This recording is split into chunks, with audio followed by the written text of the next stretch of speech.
Hey, how's it going, Wastelanders? Today, we're diving into the world of Fallout 76 to uncover some hidden gems inspired by pop culture. From movie and video game references to memes that we know and love.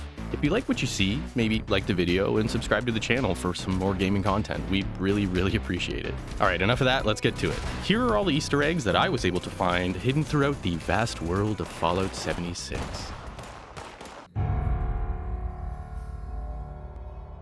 Alice in Wonderland. Located in the forest region of Appalachia, which is the first region you'll explore once emerging from Vault 76 at the beginning of the game, are two references to Alice in Wonderland, the famous story penned by Lewis Carroll in 1865. To see the first, we have to travel to the Giant Teapot, which is literally a giant teapot. The building is based off the very real Chester Teapot, which is located in West Virginia. Back in the Fallout world, the Giant Teapot was originally built as a roadside attraction that would serve tea to weary and tired travelers. Just north of the building is a small gift shop where the last remaining employee of the teapot lives, the always adorable Sweetwater. As a Mr. Handy robot, Sweetwater is doing his best to keep the tradition of serving tea alive, regardless of the apocalyptic radiation. You gotta love him.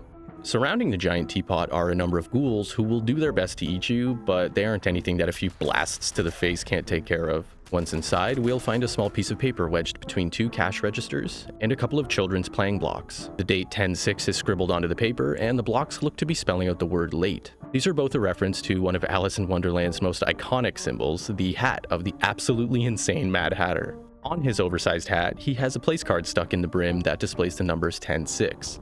Originally, this represented the cost of the hat, 10 shillings and 6 pence, but has since been adapted by fans of the story as a day of yearly celebration on October 6th, affectionately known as Mad Hatter Day. The second Alice in Wonderland Easter egg comes with a quick trip up a small mountain located east of Tyler County Fairgrounds. Near the peak of the mountain, we'll find quite an elaborate tea party setup that resembles the Mad Hatter's total trip of a tea party he hosts in the story. A number of fun hats, board games, and some perishables surround the table. Everything you might need for a good time, really. Record scratch freeze frame meme.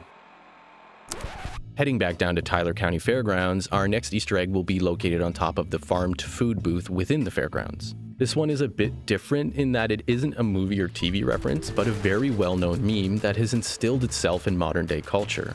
To get on top of the booth, I found the best way was to hop onto the front of a nearby truck, jump onto a small nearby booth with a green awning, then hop back onto the top portion of the truck, which allows you to jump directly onto the roof of the farm to food booth. There could be a better way up, but it's what I did, so please let me know in the comments if I wasted my time, and there's a much easier way to get up there. Once on the roof, we'll find a skeleton surrounded by a number of miscellaneous items. A couple of empty bottles, a few stacks of cash, a note, and a cigarette still sitting in his sad, bony hands.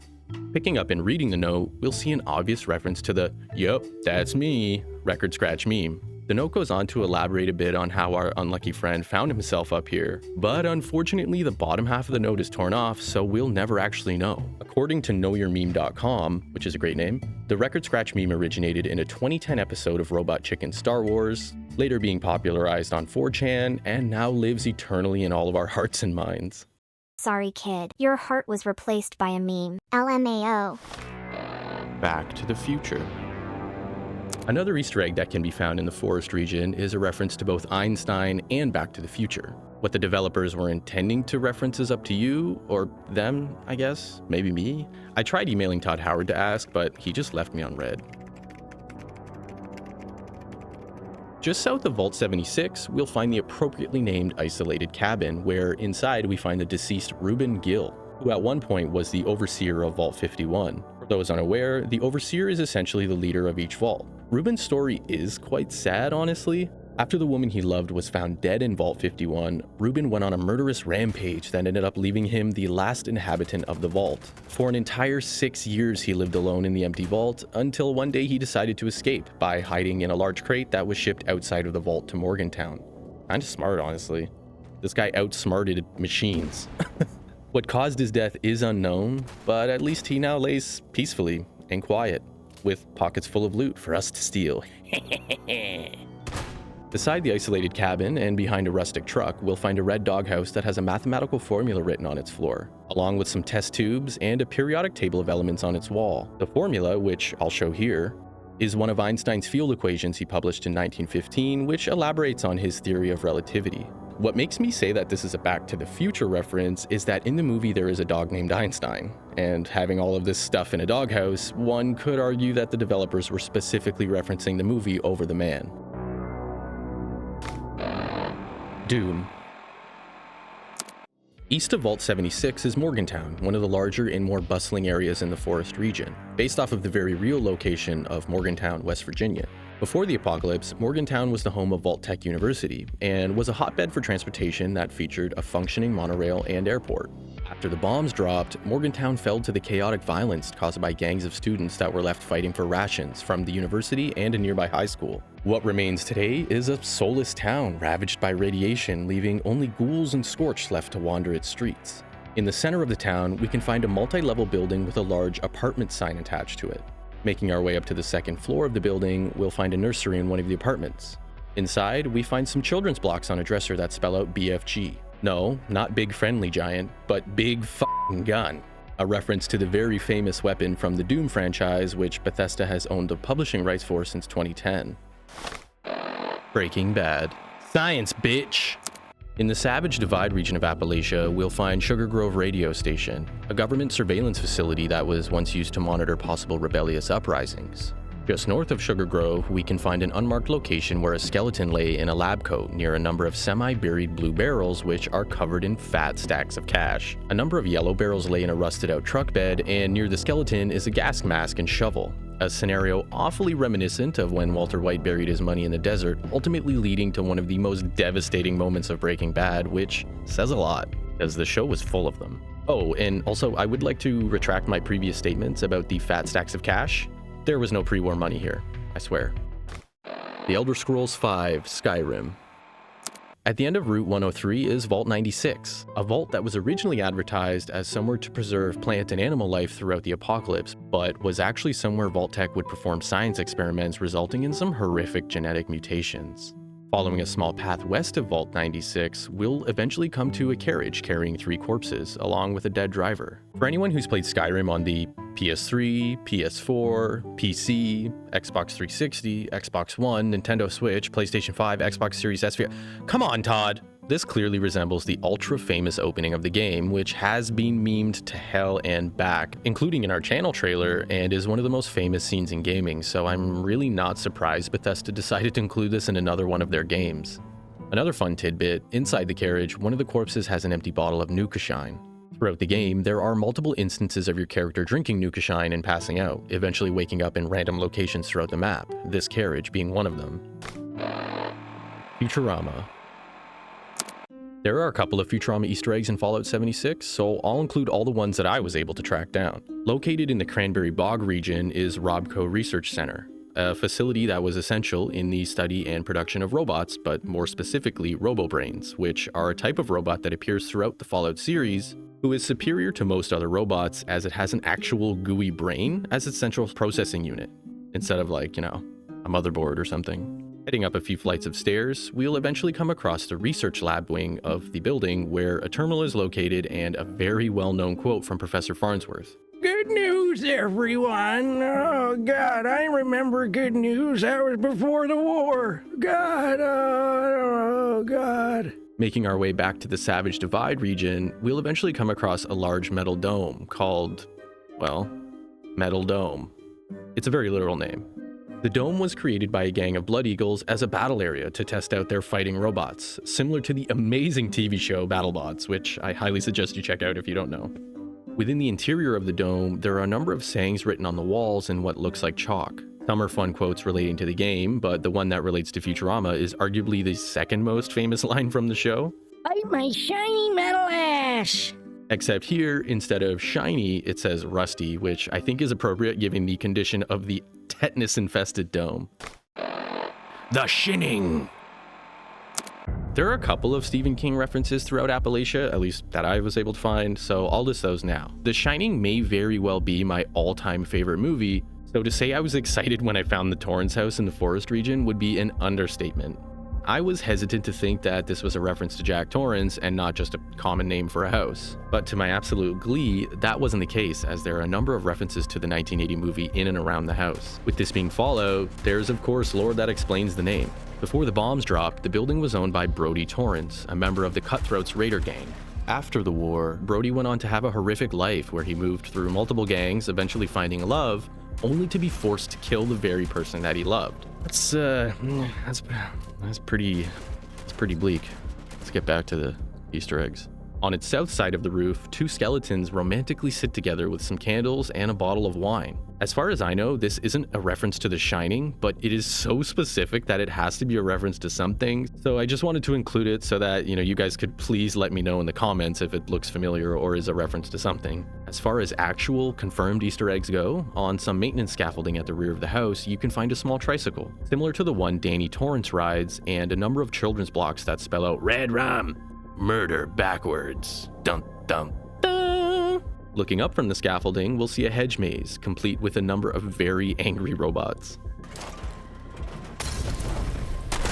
Within the maze, we'll come across a corpse laying up against the maze wall with an axe nearby, a reference to Jack Torrance's final moments as he froze to death in the maze. As a quick note, this is actually the ending of the movie, not the book it was based on. So to call it a Stephen King reference might be a bit of a stretch, and if you're watching this, Mr. King, I'm sorry, man. It. The next Stephen King reference is located in the White Spring Golf Club, a small portion of the White Spring Resort, which is in the Savage Divide region of Appalachia. Just before the bombs were dropped, all human employees of the golf resort were replaced with robots, a slightly more aggressive approach to self-checkout, I guess.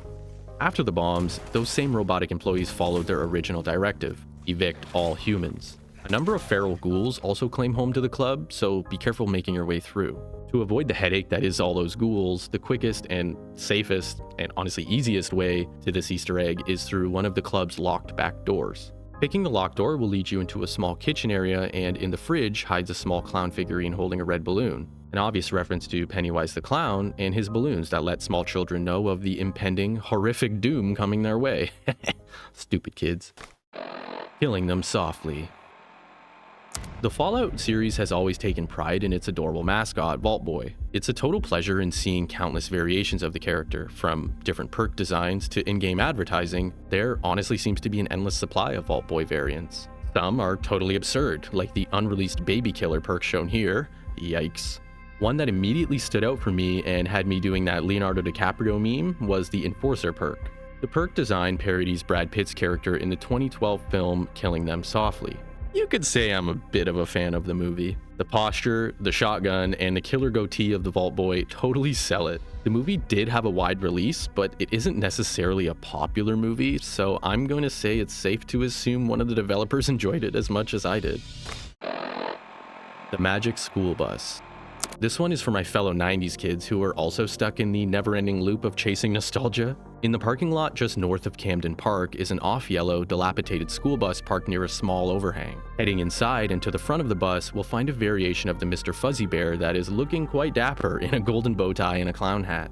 It may be a slight stretch to consider this as a reference to the greatest teacher of all time, Miss Frizzle. That is until you look on the dashboard and see a couple of children's blocks that spell out magic. Bus driver and magic? Come on, this has to be some sort of magic school bus, no? See you in my colon. The Office.